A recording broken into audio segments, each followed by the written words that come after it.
একদিকে যেটা মেনলি খারাপটা যেটা লাগে সেটা হলো আমরা স্কুল থেকে বেরিয়ে যাওয়ার আর মাত্র কিছুদিনের অতিথি আমরা স্কুলের। মানে কি করে যে এই যে 6 বছর বন্ধুদের সঙ্গে হাসি ঠাট্টা মারাপিট মেমোরি তৈরি করা ইত্যাদি স্মৃতি, মানে কিভাবে যে এই 6 বছর যে আমরা দেখতে দেখতে পেরে গেলাম আমরা ভাবতে পারলাম না। এই তো দুদিন আগে ক্লাস 10-এ ছিলাম আমরা, কিভাবে মাধ্যমিক দিলাম, মাধ্যমিক রেজাল্ট হলো, যে 12-এ ঢুকে গেলাম, 12-এর থার্ড সেমিস্টার প্রায় শেষ। মানে এটা সত্যি একটা অদ্ভুত জিনিস আমাদের কাছে। কারণ সত্যি যখন এই ইনস্টাগ্রামে বিভিন্ন ভিডিও দেখি ক্লাস 12 শেষ, এবারে আমাদের যাওয়াদের পারা, সত্যি ভাবতে না চোখের জল চলে আসে।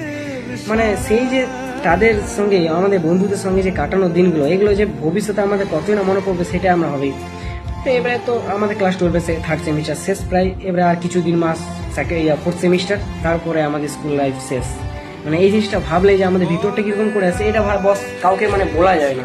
এই যে ভিতরে যে ফিলিংসটা এটা কাউকে বলা যায় না, আলাদাই। মানে যাদের সঙ্গে এতদিন কাটিয়ে নিলাম এই 6 বছর, যাদের সঙ্গে একসঙ্গে, তার সঙ্গে খেলাধুলা থেকে শুরু করে মারাপিট থেকে শুরু করে আড্ডা দেওয়া সব, মানে স্কুল, মানে আমরা স্কুল যেতাম বেসিক্যালি প্রথম তো ক্লাস 1-2 তো কারোরই যেতে মন যায় না, ক্লাস 6, 7, 8, 9, 10 এগুলোতে বেশি স্কুল যেতে মনে, কারণ আমরা তো তখন স্কুল একটা যেহেতু হাই স্কুল, মানে আমাদের একটা আলাদাই মুড লাগে সত্যি। মানে সেই যে দিনগুলো না মেমোরি হয়ে থাকবে। তো যারা এই ক্লাস 12-এর এখন যে এই পজিশন